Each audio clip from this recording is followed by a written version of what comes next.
we're gonna have no.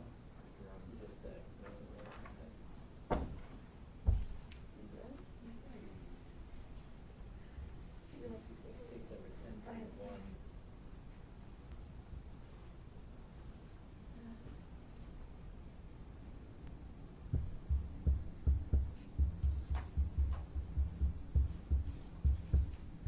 Oh, I like the other angle part. The second one, so I'm doing the math here, and math is, I was told to do the math, but.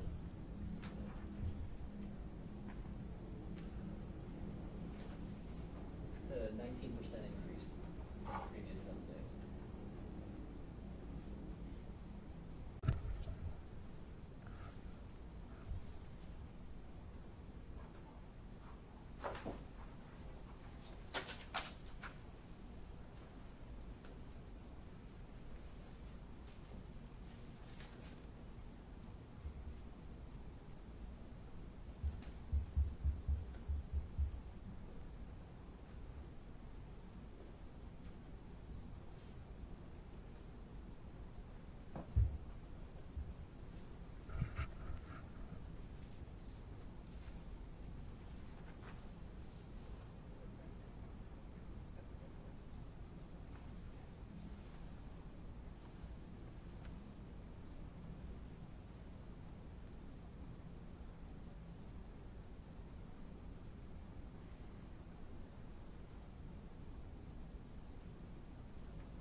The December thing is like.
Eric, do you have a hit early?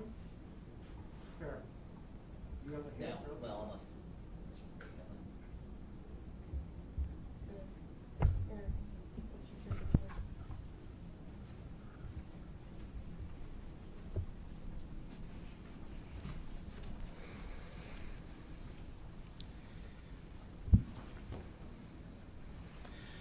Well, good afternoon, everyone, and welcome to the COVID-19 update for Thursday, December the 10th.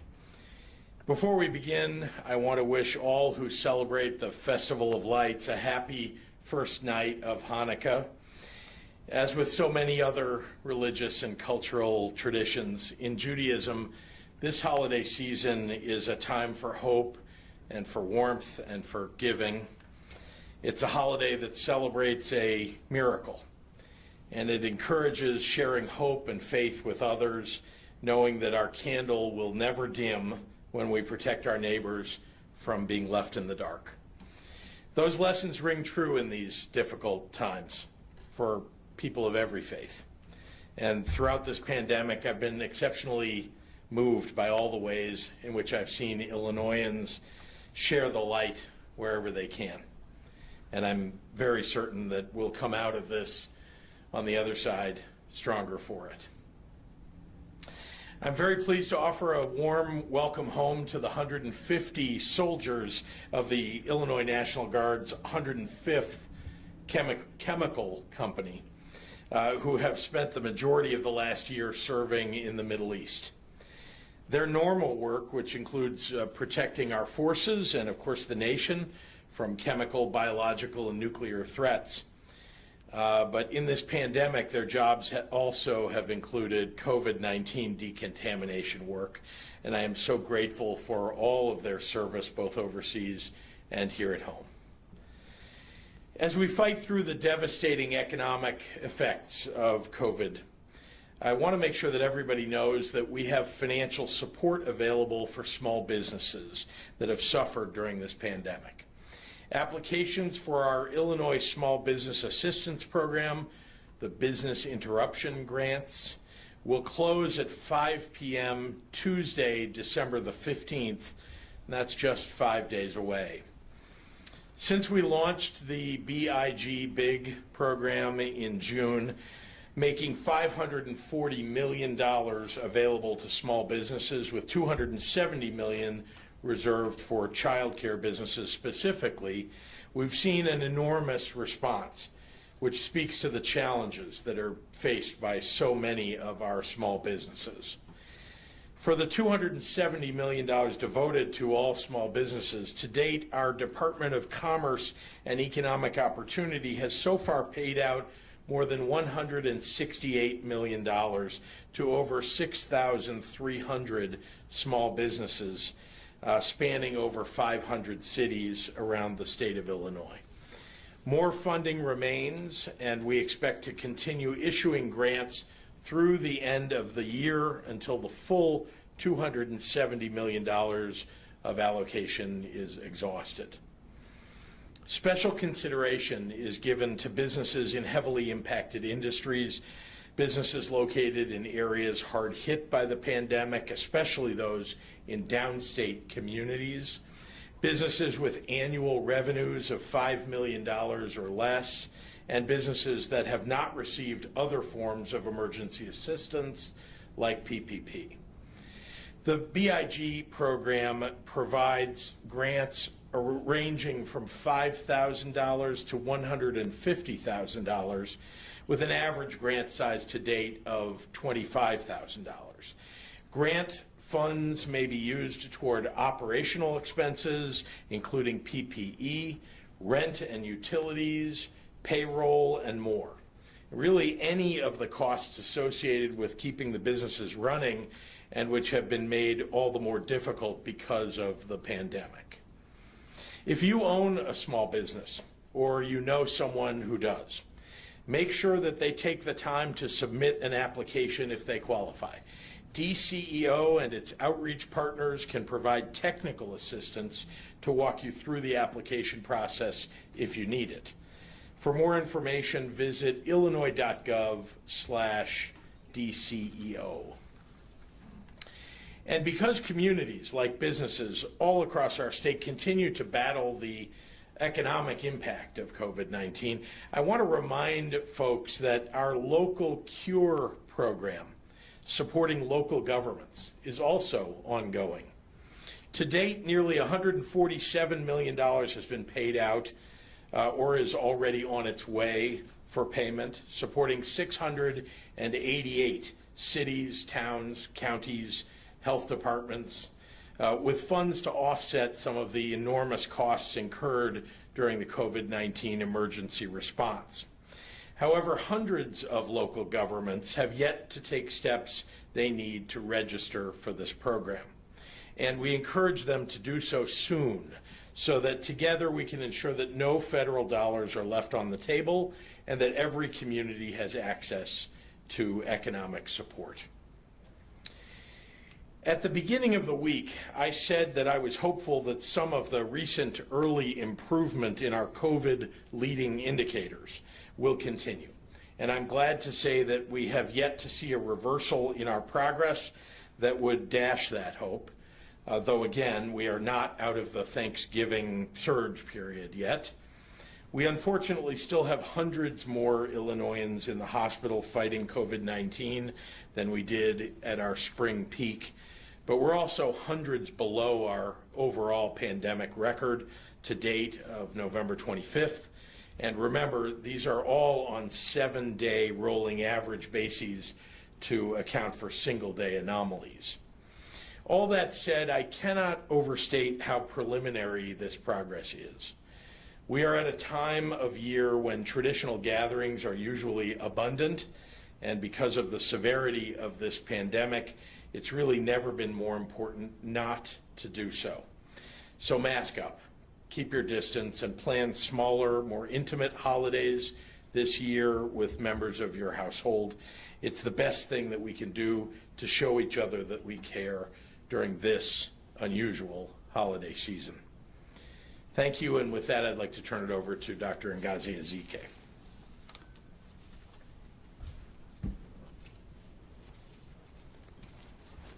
Thank you, Governor, and good afternoon, everyone.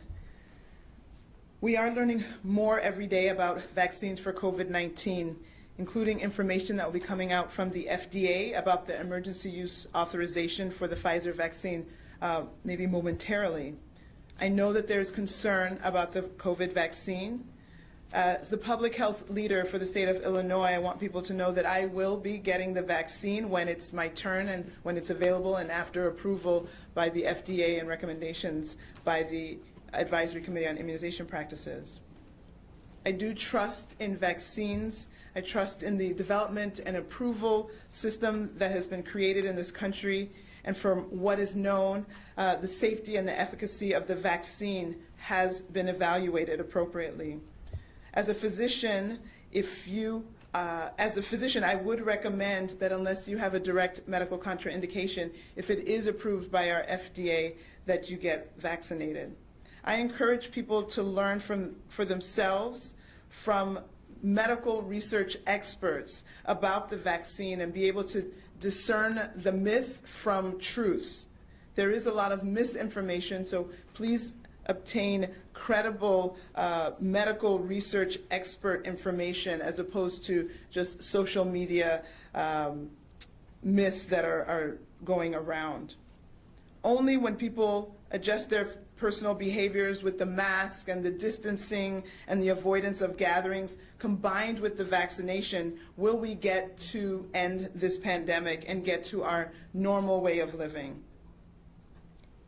As the governor mentioned with the end-of-year parties, I urge you not to plan an end-of-year party or a holiday party in the large gatherings that we're used to, but start planning for the end-of-pandemic party for next year.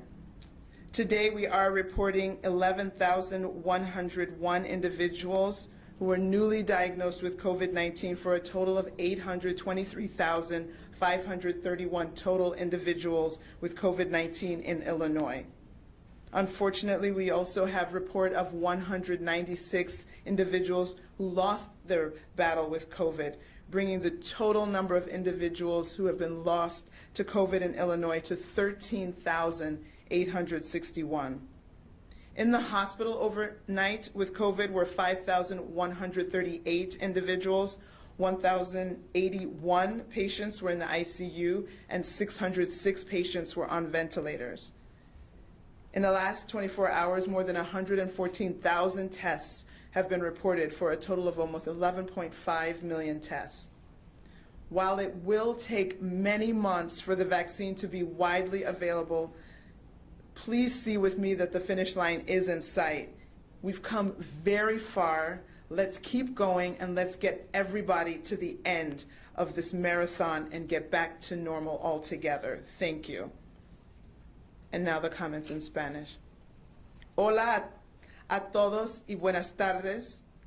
Cada día aprendemos más sobre las vacunas para COVID-19, incluyendo la información de la FDA sobre la autorización de uso de emergencia para la vacuna de Pfizer.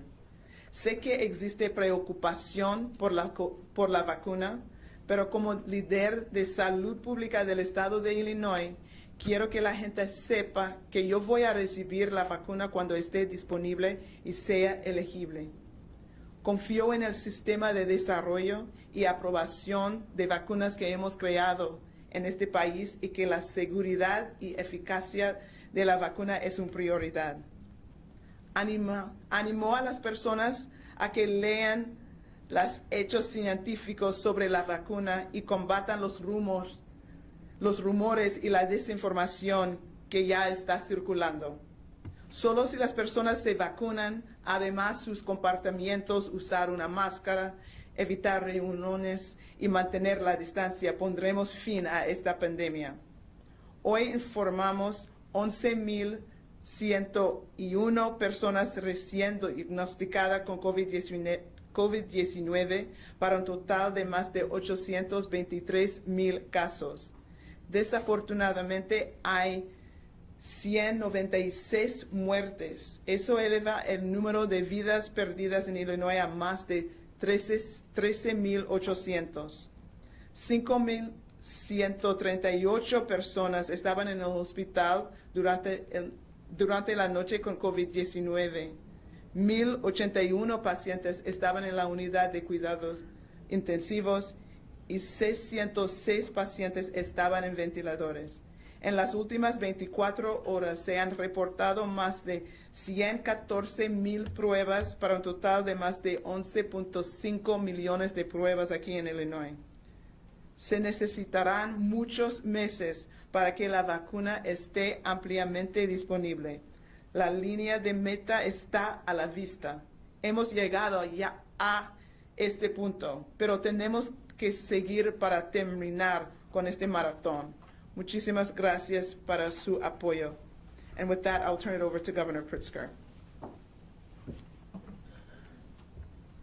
Thank you, Dr. Ezike. And before I take questions, I want to provide an update on our efforts to protect the heroes in our state-run veterans homes from this pandemic. As the United States has experienced this fall into winter resurgence of COVID-19, so too have we seen COVID-19 cases and deaths in our nursing homes rise nationally amid growing community spread. Unfortunately, Illinois is not immune from this trend. At the LaSalle Veterans Home, 38 of 93 residents are currently positive for COVID-19, along with 3 staff members. To date, I'm deeply saddened to report that we have lost one more resident at LaSalle to COVID-19 since my update on Monday. Since the current outbreak at the home, every employee is tested with rapid result antigen tests prior to every shift, and residents are tested every day. In recent weeks, this protocol has identified 6 asymptomatic staff as carriers, and as a result of that identification, they were able to isolate. Working with our IDPH staff at the home, an infectious disease specialist from the U.S. Department of Veterans Affairs has been on the ground at LaSalle following up on all pandemic and broad level concerns and protocols. We are also experiencing an outbreak at our Quincy Veterans Home, though it is currently primarily limited to one residential building within the home, and staff do not work among multiple buildings.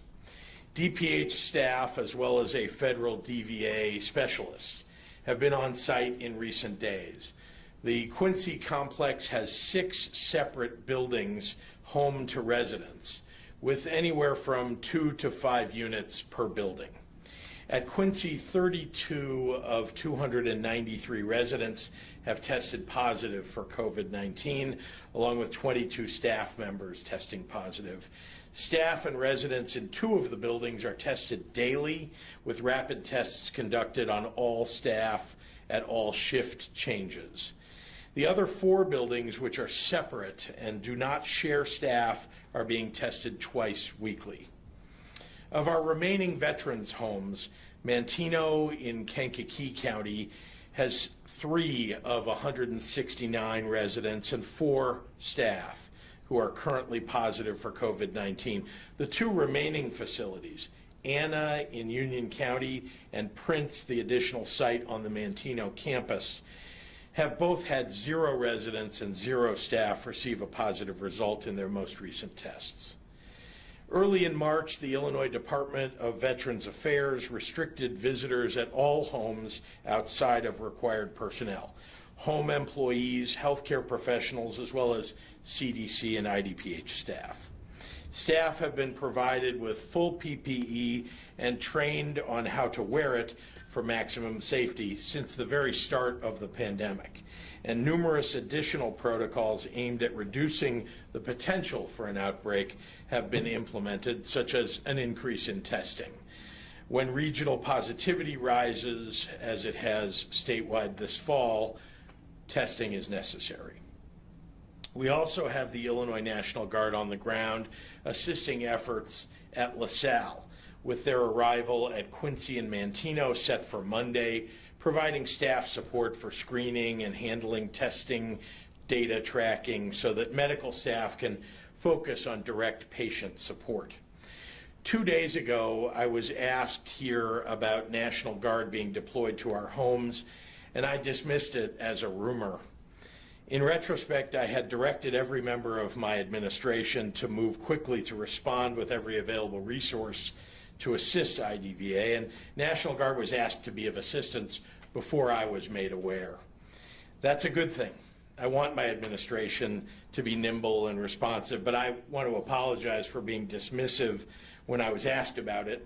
I will say this is just one example of how we are directing every available resource to our veterans community through this period of exceptional risk. Here in Illinois, we will leave no stone unturned in our efforts to safeguard our most vulnerable, especially those who lived to serve. And with that, I'm happy to take questions from members of the media. Craig? Governor, your own numbers show that in the last 7 days, 10,031 deaths, up from 866. That's a 19% jump from just a week ago. Is this the Thanksgiving surge, and are you concerned it's going to continue to rise the way it has? You're citing death numbers. Is that what you were referring to? Sorry, I didn't hear what you said. Yes. So I want to remind everybody that there are leading indicators and there are lagging indicators. And, the death numbers are lagging indicators. We are not far enough from Thanksgiving that those numbers are reflective, in my opinion, of as a lagging indicator of Thanksgiving. It's my view, and I'd be happy to have Dr. Ezike provide hers as well, that those are, you saw a tremendous rise before we put Tier 3 mitigations in place, although we had Tier 2 and Tier 1 in place for a few weeks before that, that it's because of the rise in cases before that you would see death numbers as you've seen them more recently. It's one of the most confounding things about this virus, honestly, is the time lag between the time that someone is detected to have COVID, maybe even asymptomatically at first, and the time that someone ends up in the hospital, and then possibly someone ends up in an ICU or on a ventilator at some point, and then unfortunately may pass. And it is confounding. I mean, it is, you can look at the numbers over the last several days and see that the numbers in terms of leading indicators are going, generally speaking, in the right direction, or they're plateauing, and that's better than going up. But you watch the numbers of people who have passed away that are reported at the same time, and you say, what's happening here? Why do those look so terrible? And unfortunately, those are, or maybe fortunately, I don't know how you want to look at it, those are related to something that may have happened weeks and weeks ago. Dr. Arwoody in Chicago has indicated they're starting to see in Chicago an uptick in cases, and she, I think, has indicated that she thinks this is the beginning of a post-Thanksgiving surge, at least in the city. Yeah. You know, what's going on in the city versus the state? Does this portend anything for the rest of the state? It's hard to tell, honestly, Eric. You can't tell exactly from one region what the rest of the state is going to do. And that's one of the reasons we have the state divided up into regions, is that they can more easily jump on outbreaks and an uptick in numbers at a local level or a county level than even we at the state level can, and certainly more granularly can do so. And so, look, we've seen the state positivity numbers going down. And that's a good thing. And you've seen that we had a number of days below 10,000 cases. This was the first day in some time, when we had something above 10,000 or, at 11,000 some. But if you look at the positivity rate, it's still below 10%, at least on a one-day basis. And then it's now moved for case positivity below 10%. On average for a 7-day period. So I don't want to make any pronouncements about what this means for the future, about the city of Chicago moving in another direction. But I can just say that we're watching very closely the numbers. I do not think we're out of the Thanksgiving surge, if that's the question. I think that we have to stay on it every day, focus on it, and keep moving these numbers, generally speaking, across the state in the right direction. And I'll assist any city, county, region that needs help from the state. That's what we're here to do. We want to help everybody move this in the right direction. Yes? Hi, Governor. How are you? Long time no see you. Good to see you. We're hearing that the vaccine distribution program will require state governments to share data with that can be also shared with federal agencies. As a matter of fact, New York State has proposed a modified identification system in order to protect some immigrants, their status. Is Illinois doing anything? Have you put any thought into this?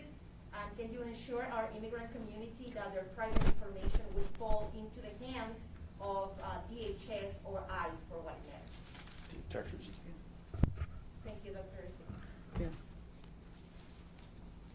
We will protect the information of all the people who get this vaccine. We want to make sure that the message is clear that everyone can get this vaccine, and it's free to everyone, no cost to everyone. Yes, we need to make sure that we give numbers in terms of people who are getting immunized. The state has to have that so that we can know which areas have been vaccinated, which areas haven't, which ethnic groups, which neighborhoods, et cetera. But we will do all that we have to do to make sure that we protect the status of everyone who gets the test, and we don't want anyone to be discouraged in any way from coming forward to get this important resource once it's available. Do you feel comfortable saying that in Spanish, please? Or Es muy importante que todas las personas saben que esa vacuna está para todos. No necesito ningún documento, ningún papeles para asegurar que está ciudadano o no. Y voy a hacer todo lo necesito para proteger la identidad de cada persona para asegurar que no hay problemas con eso. President, while you're still up there, can we ask you a follow-up question just related to the vaccine, if we might?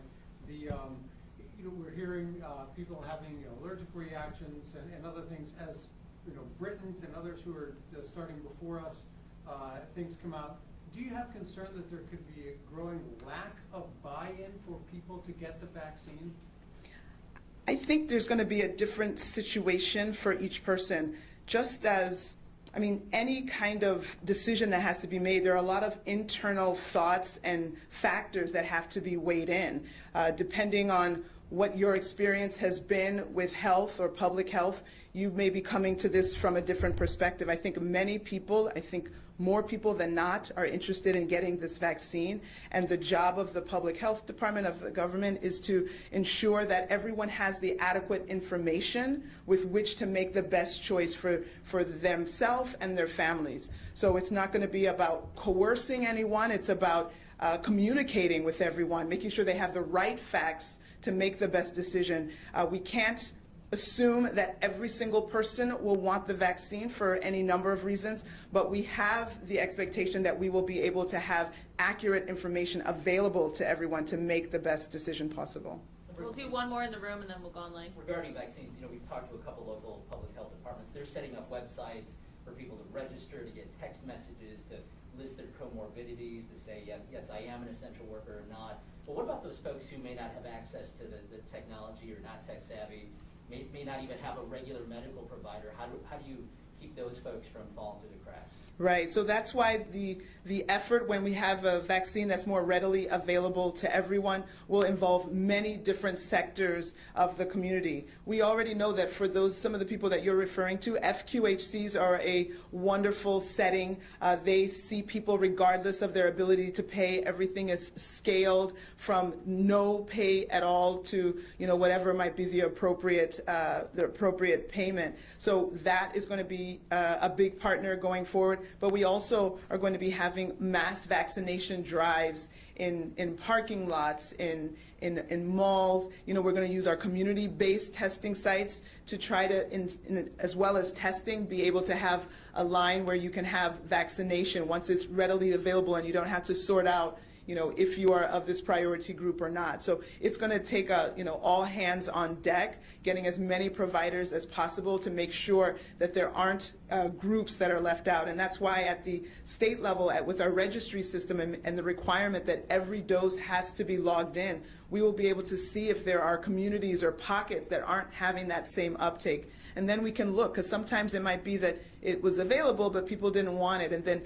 trying to increase any outreach efforts to see if there are additional questions or concerns that people have. But I think over time, more and more people will say, oh, I think I want it now. I think there's some people who may not want to be the first, but I think with time, you'll have more and more uptake. And so we have to have people get to it in their time, and we will provide all the information to help them make those decisions.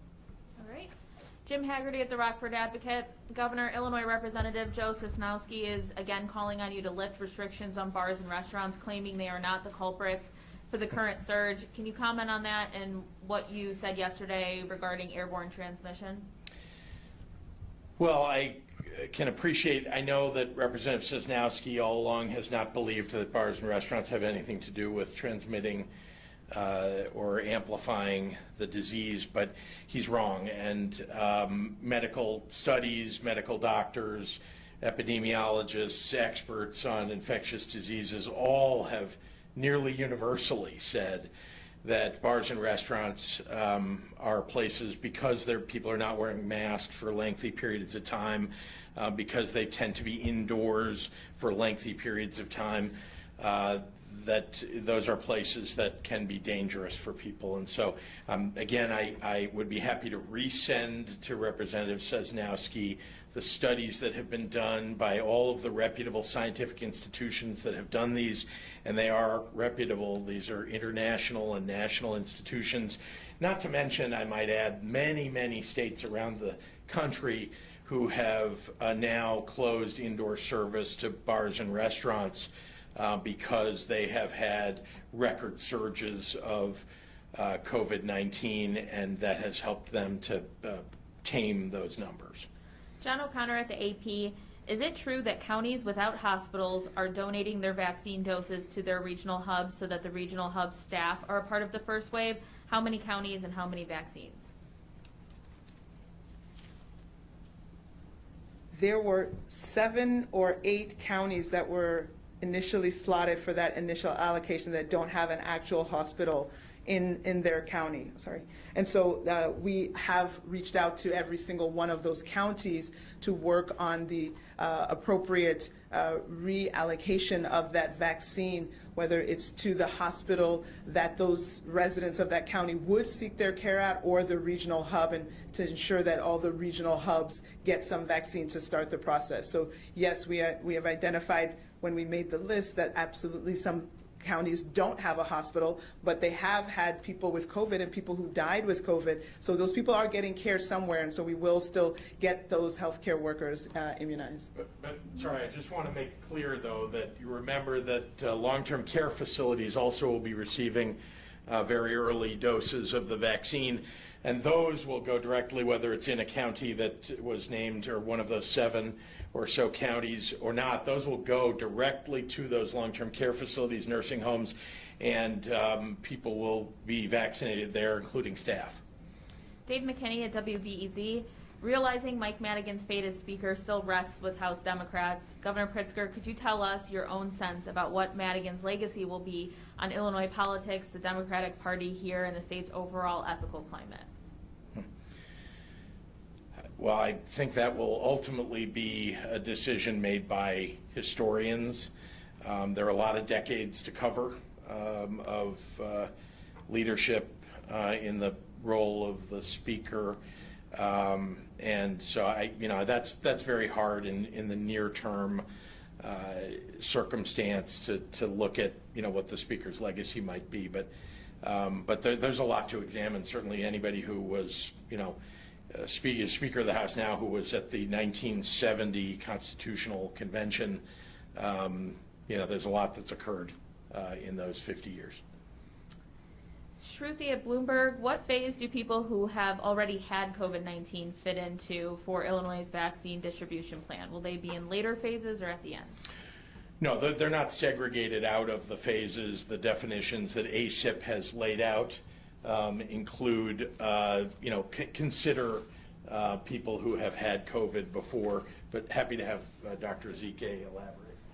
They did stipulate in the ACIP guidelines that people who have had COVID within the last 90 days should hold back and let others get the vaccine because we think within that 90 days you can't get COVID again. We can't say for sure after that. So if it's been more than 90 days, then it could be appropriate to get the vaccine at that time. Will that apply to medical healthcare workers if they've had it? That's anyone with, yes, yes. Dean Olson at the SJR, is it true that people who receive COVID-19 vaccine shots are prohibited from getting on an airplane for 6 months? If that's true, what impact will it have in Illinois? I haven't heard anything like that. Have you, Dr. Ezike? No. And I spoke with an airline executive just this morning, and we had a fairly extensive conversation about passengers, workers, and so on, and the vaccines, and none of that came up. Jake Griffin at the Daily Herald for Dr. Ezike. HHS released a report on hospital usage dating back to July that shows some hospitals struggling to find space for patients while other nearby hospitals aren't as full. What can the state do to fix this issue, ensuring patient safety? Right. Well, there's already an internal system, if you will, between hospitals where if there's a need to transfer, one provider, one doctor talks to a doctor at another hospital and arranges for transfer. So fortunately, we have not gotten in a situation where there are no beds available in a region. That's what we're trying so hard to prevent. So there are avenues for transferring patients. Again, there's all the red tape of which insurance you have and what places you can be transferred, et cetera. But there's never been a situation where there's a region where there was absolutely no place to go, but there may be individual hospitals that have been full, but with surrounding hospitals with some available beds. Peter Hancock at Capital News, Illinois. IDES reported today that first-time unemployment claims surged 45% in 1 week to more than 107,000. How much of this do you think can be attributed to the stricter Tier 3 mitigations? It's hard to tell. Remember that there are a lot of things that affect employment that occur long before just a couple of weeks ago. We've seen layoffs of major companies that were in the works for some number of months now. So I can't answer that question. Paris at WTTW, how much of the initial shipment of the Pfizer vaccine will come from the Pleasant Prairie facility? Wisconsin lawmakers say there are regulatory hurdles to shipping the vaccine across state lines. Do you anticipate any regulatory hurdles? No, there are not going to be any hurdles, and the vaccine will be able to ship easily through the state of Illinois and into the state of Illinois. Hannah Mizell at NPR Illinois. Governor, the State Ambulance Association is suggesting that the state's distribution of federal CARES Act money is extremely delayed, and the formula that was created by the Illinois Department of Health Care and Family Services gives very little money to the largest ambulance providers who are doing the most COVID transports. The ambulance providers suggest they are struggling to keep their EMTs safe during the pandemic and need this money from HFS to keep essential workers safe. Are you aware of this concern? Well, that sounds concerning, and I can just say that I'd be happy to connect you with the folks at HFS. In fact, I'll ask Jordan, my press secretary, to do that to make sure that we get answers on that specific part of the CARES Act reimbursements. This is just one more follow-up from Hannah for Dr. Ezike. Sure. Had you seen the list of 50 counties with the highest death rates where the vaccine would go when the governor's office announced it on Friday? Did anyone check to see if there were hospitals in each of those counties? Right. Okay. No, go ahead. Okay. No, the metric that was going to be used, the methodology was chosen without respect to what it would show. So the methodology was chosen, and then the data team identified which counties that would be. And then after we see the counties, then we try to identify the hospitals that would be in those counties, and then we see that some of those counties don't actually have hospitals. Mm-hmm. Yeah, and remember, this is, and if you want to save lives in a county that's being served by a hospital that doesn't happen to be in that county, then it makes sense to have vaccines provided at the regional hub. Governor, your answer to the question the other day wasn't entirely clear. Was there specific information uncovered at the LaSalle Veterans Home that led to the firing of the administrator earlier this week? If so, what was it? That's from Dan Petrella at the Tribune. There were lots of pieces of information. I think we've been actually very transparent about the things that we've learned so far. There's certainly more that we can learn, but what I want to do is make sure that we're keeping each of the residents as safe as humanly possible. And if there were failures of management there, and we talked about some of the things that had gone on at that LaSalle Veterans Homes. Those are things of great concern to me. I want to make sure that we plug all of those holes, and making sure that we have the right management helps do that. All right. Thank you. Thank you, everyone.